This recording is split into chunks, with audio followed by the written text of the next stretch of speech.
हाय viewers, अस्सलामुअलैकुम। Welcome to programming tub official. Programming tub official में आपको खुशामदीद करते हैं। उम्मीद करते हैं कि आप सब खैरियत से होंगे और जावा लैंग्वेज अच्छे से सीख रहे होंगे। अगर आपको कोड रन करते हुए कोई चीज़ समझ नहीं आती या कोई क्वेश्चन होता है तो लाजमी पूछा करें, हम आपके क्वेश्चन का आंसर करेंगे। चले आए आज का लेक्चर अपना स्टार्ट करते हैं। मल्टी डायमेंशनल एरे और इसे 2D एरे भी कहा जाता है। जब हम डेटा को रोज और कॉलम्स की फॉर्म में स्टोर करते हैं, ठीक है, डेटा जब हमारे पास रोज और कॉलम की फॉर्म में स्टोर होगा, इसे मल्टी डायमेंशनल या मैट्रिक्स या 2D एरे कहेंगे। ठीक है, हमारे पास कितनी रोज है, कितने कॉलम्स है, तो ये इसलिए हमारे पास क्या बन जाता है, मैट्रिक्स बन जाता है। 2D एरे भी कहते हैं। सिंटैक्स पे चले जाते हैं। डिक्लेरेशन ऑफ एरे इन जावा के किस तरह डिक्लेयर किया जाता है एरे को। सिंगल डी एरे की तरह ही 2D एरे को डिक्लेयर किया जाता है। उधर हम सिर्फ रो को डिफाइन करते थे, इधर हम 7 कॉलम को भी डिफाइन करेंगे। सबसे पहले देख लेते हैं डेटा टाइप आएगी। फॉर एग्जांपल इंटीजर है, स्ट्रिंग है या कैरेक्टर है, कुछ भी हो सकती है। उसके बाद हमारे पास ब्रैकेट्स आ रही हैं, स्क्वायर ब्रैकेट्स। पहली ब्रैकेट जो है हमारे पास रो को बताएगी कि कितनी रोज है और सेकंड हमें बताएगी कितने कॉलम है। ठीक है, और ये हमारे पास फर्स्ट टाइप पे जब हम डिफाइन कर रहे हैं तो हमने डेटा टाइप और इसके दरमियान स्पेस नहीं क्रिएट की और लास्ट में हमारे पास एरे का नाम आ जाएगा, तो ये होगी एरे डिक्लेरेशन। सेकेंड टाइप पे हम क्या कर रहे हैं, दरमियान में स्पेस दे रहे हैं। ठीक है, डेटा टाइप और ब्रैकेट्स के दरमियान स्पेस आ गई। ठीक है, ये होगा सेकेंड स्टेप। सेकेंड दो तरीकों से हो गया कि इसी तरह हम इनको डिफाइन कर सकते हैं। थर्ड में देख लेते हैं, हम डेटा टाइप लिखेंगे, एरे का नाम पहले लिखेंगे और ब्रैकेट्स बाद में। पहले दो स्टेप में हम क्या कर रहे थे, नेम से पहले ब्रैकेट्स लगा रहे थे। अब थर्ड में हम क्या करें, पहले एरे का नाम आ गया, फिर उसके बाद ब्रैकेट्स हमारे पास आ जाएंगी। आगे हमारे पास इस तरह भी डिक्लेयर हो सकता है, डेटा टाइप लिखेंगे, ब्रैकेट्स आएगी, एक पहले आ जाएगी एक बाद में आ जाएगी। इससे क्या होगा कि हमारे पास रो को पहले डिफाइन कर दिया जाएगा, कॉलम को बाद में। इनिशियलाइजेशन ऑफ एरे इन जावा में देख लेते हैं कि इनिशियलाइज कैसे किया जाता है। डिक्लेयर को हमने देख लिया, इनिशियलाइजेशन को कहते हैं। इनिशियलाइजेशन क्या होती है, वैल्यूज असाइन करना। ठीक है, वैल्यूज असाइन करना।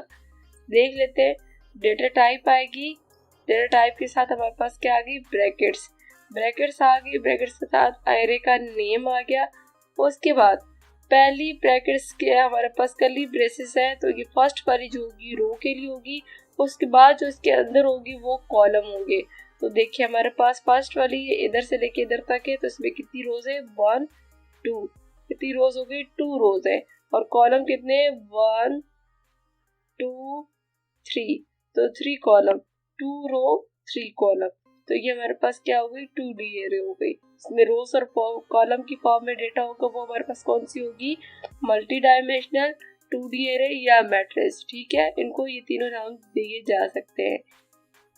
मल्टी डायमेंशनल एरे, सबसे पहले हमने जैसे डिक्लेरेशन को देखा था कि किस तरह डिक्लेयर किया जाता है, वैसे ही लिखा हुआ है। डेटा टाइप है, ब्रैकेट से स्क्वायर ब्रैकेट 2 दफा है, पहले में हम रो का साइज बताएंगे और सेकंड में कॉलम का साइज। फिर उसके बाद हमारे पास क्या आता है, एरे का नाम आता है, इक्वल के बाद हम लिखते हैं न्यू, और उसके बाद डेटा टाइप।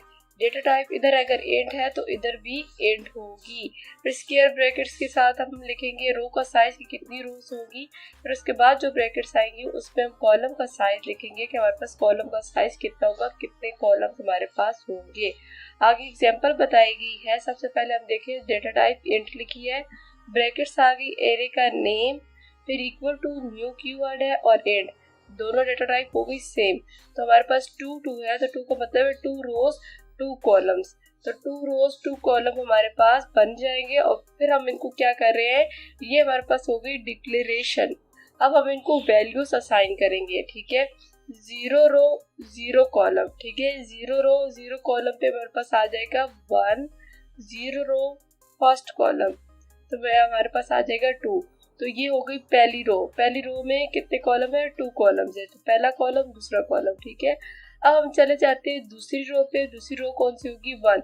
हमने कहा था एरे में हमेशा इंडेक्स स्टार्ट कहाँ से होता है, 0 से, इसलिए हमारे पास स्टार्टिंग रो भी 0 है, स्टार्टिंग कॉलम भी 0 है। तो फर्स्ट रो 0 कॉलम पे हमारे पास क्या इंसर्ट हो जाएगा, 4, और फिर हमारे पास फर्स्ट रो फर्स्ट कॉलम पे क्या इंसर्ट हो जाएगा 5। इस कोड को लिख के देखते हैं, रन करके देखते हैं। इसमें हम 3 काम करेंगे। सबसे पहले डिक्लेरेशन करेंगे, उसके बाद हम वैल्यूज को असाइन कर रहे हैं और उसके बाद हम क्या देखेंगे, वैल्यू को एक्सेस कैसे किया जाता है, इनको प्रिंट कैसे करवाएंगे। अब जाके इंटेलिजेंट आइडिया पे रन करके इस कोड को देखते हैं। जी व्यूअर्स, हमने आपको डिक्लेयर करना और इनिशियलाइज करना तो बता दिया था कि किस तरह वैल्यूज को डिक्लेयर किया जाता है और वैल्यूज इसको असाइन की जाती है। अब देख लेते हैं कि एक्सेस कैसे किया जाता है वैल्यूज को। उसके लिए हम 2 यूज करेंगे फॉर लूप। पहला लूप जो होगा हमारे पास रो के लिए होगा, तो रो हमारे पास स्टार्ट हो रही है 0 इंडेक्स से और लेस देन 2, क्योंकि हमारे पास 2 रोज है तो हमारे पास 0 रो फर्स्ट रो, इसीलिए लेस देन 2 आएगा और हमेशा इंक्रीमेंट होगा। सेकंड लूप जो यूज होगा वो कॉलम के लिए यूज होगा। कॉलम हमारे पास कहाँ से स्टार्ट हो रहे हैं 0 से और लेस देन 2 का मतलब है कि हमारे पास 0 कॉलम और फर्स्ट कॉलम 2 कॉलम है, इसलिए हम लेस देन 2 करेंगे और पहले कॉलम पे दूसरे कॉलम पे जाने के लिए इंक्रीमेंट होगा।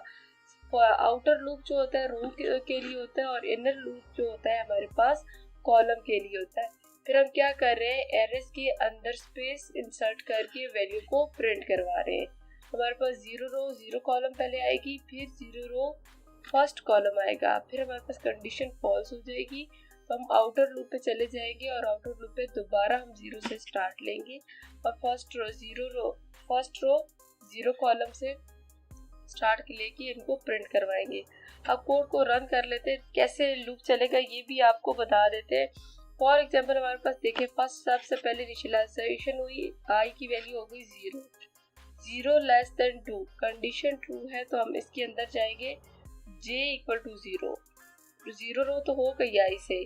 अब कॉलम 0 लेस देन 2, ठीक है, 0 लेस देन 2 कंडीशन ट्रू है तो हम क्या करेंगे, प्रिंट करवा देंगे 0 रो 0 कॉलम 0 रो 0 कॉलम पे क्या है 1।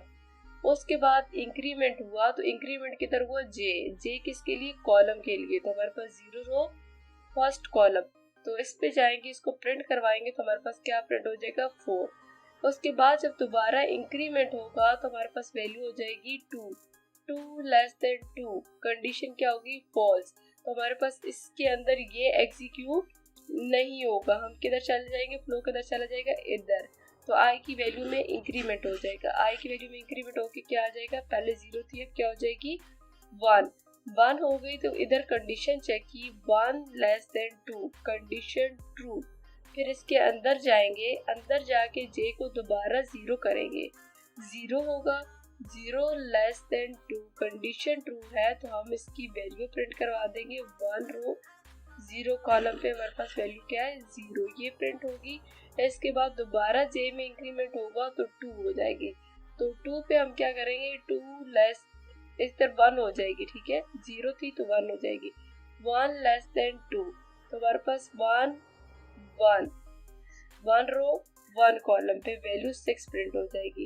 इसके बाद जैसी 3 होगी हमारे पास कंडीशन फॉल्स होगी तो फिर जाके आई की वैल्यू में इंक्रीमेंट हो जाएगा तो आई की वैल्यू भी 2 हो जाएगी। 2 लेस देन 2 नहीं है तो हमारे पास कंडीशन फॉल्स हो जाएगी तो हम टर्मिनेट कर देंगे। अब इस कोड को रन करके देखते हैं। अब हमारे पास है ट्राइवर्सिंग एरे, सिंगल डी की एरे को भी ट्राइवर्सिंग देखी थी, अब 2D एरे की भी देखते हैं। हमारे पास है we can traverse a 2D array by using nested loop. Nested loop ही हमने यूज किया था, लास्ट कोड जो हमने रन किया था आउटर लूप था और एक उसके अंदर इनर लूप था। आउटर लूप हमारे पास था रोज के लिए और इनर लूप जो हमारे पास था वो था कॉलम्स के लिए, इसलिए इसको कहते हैं नेस्टेड लूप। लूप के अंदर जब लूप होता है तो उसको क्या कहते हैं, nested loop. A loop with another loop is called nested loop, ठीक है। लूप के अंदर जब एक लूप होगा तो उसे नेस्टेड लूप कहा जाएगा। Outer loop is use for rows, जैसे मैंने कहा था कि आउटर लूप किसके लिए होता है, रोज के लिए होता है, और इनर लूप हमारे पास किसके लिए यूज होता है, कॉलम के एलिमेंट्स के लिए। ये होती है ट्राइवर्सिंग। हमने सिंपल कोड रन करके देख लिया था, अब दोबारा देख लेते हैं कि हमारे पास क्या हो रहा है। डिक्लेरेशन के टाइम ही वैल्यूज असाइन कर रहे हैं तो इसको क्या कहेंगे, इनिशियलाइजेशन। वैल्यूज दे रहे हैं तो हमारे पास कितनी रोज है, 1 रो 2 रो 3 रो है और कितने कॉलम्स है 1 2 और 3 कॉलम है। अब दोबारा आउटर लूप लगाते हैं। तो आउटर लूप हमारे पास किसके लिए है? आउटर लूप है रोज के लिए। कितनी रोज है? 1, 2 और 3। तो इसीलिए हमने कहा था 0 से स्टार्ट होगी, कि हम किया एरिस का इंडेक्स जो है हमारे पास 0 से स्टार्ट होता है, तो लेस देन 3। तो हमारे पास 3 रोज इंसर्ट होगी, 0 रो, 1 रो, 2 रो, तो 3 रो हो जाएंगी। ठीक है। उसके बाद आई में इंक्रीमेंट है। आगे जाएंगे इनर लूप पे। तो इनर लूप किसके लिए? कॉलम के लिए। तो 0 कॉलम, फर्स्ट कॉलम और सेकंड कॉलम, तो 3 कॉलम बन गए। ठीक है। और दूसरा हमारे पास क्या है? 3 रोज 3 कॉलम के हमने आउटर लूप और इनर लूप लगा दिया। फिर हम क्या कर रहे हैं? इनको प्रिंट करवा रहे हैं और इनके दरमियान स्पेस इंसर्ट कर रहे हैं। और जैसे ही फर्स्ट रो प्रिंट हो जाएगी, हमारे पास कंडीशन इनर कंडीशन फॉल्स होगी, तो उसके बाद प्रिंट एलन है नेक्स्ट लाइन पे चले जाएंगे और सेकेंड रो को प्रिंट करवाएंगे। जैसे ही सेकेंड रो के लिए हमारे पास कंडीशन फॉल्स होगी, तो फिर हमारे पास न्यू लाइन इंसर्ट होगी और थर्ड रो को प्रिंट करवा देंगे। तो ये चले आए, ये कोड रन करके देखते हैं कि ये किस तरह हमारे पास प्रिंट होगा। तो ये हमने कोड लिख लिया है, वैल्यूज हमने थोड़ी सी चेंज कर दी है, कोड वही है। अब इसको रन करके देखते हैं कि 3 रो 3 कॉलम को किस तरह प्रिंट करवाया जाएगा। आपसे ये क्वेश्चन भी किया जा सकता है कि आउटर लूप किसके लिए होता है, इनर लूप किसके लिए होता है। ठीक है, ये दोनों बातें मैंने आपको बताई हैं। आउटर लूप किसके लिए होता है? रोज के लिए। इनर लूप हमारे पास किसके लिए होता है? कॉलम्स के लिए। एक और क्वेश्चन भी इससे जनरेट हो सकता है, नेस्टेड लूप क्या होता है, उसका सिंटैक्स लिखे। तो आपको पता होना चाहिए, जब लूप के अंदर एक और लूप होता है तो हम उसे कहते हैं नेस्टेड लूप। तो जो बाहर होता है उसे आउटर लूप कहते हैं, जो अंदर होता है उसे इनर लूप कहते हैं। ठीक है, तो आप इसकी डिफिनेशन भी खुद से बना सकते हैं कि हमारे पास नेस्टेड लूप क्या होता है। तो ये देखिए, हमारे पास एक मैट्रिक्स प्रिंट हो गया है जिसमें हमारे पास 3 रो है और 3 कॉलम है। इसे क्या कहते हैं? ट्राइवर्सिंग। अब जाते हैं स्लाइड की तरफ। जी व्यूअर्स, ये था आज का हमारा लेक्चर। उम्मीद करते हैं कि आपको अच्छे से समझ आ गई होगी। अगर आपको हमारी वीडियो अच्छी लगी है तो हमारी वीडियो को लाइक कर दें। अगर न्यू व्यूअर्स हैं तो हमारे चैनल को सब्सक्राइब कर दें। मिलते हैं नेक्स्ट लेक्चर में नए टॉपिक के साथ, तब तक वेट कीजिएगा। Thank you. Allah Hafiz.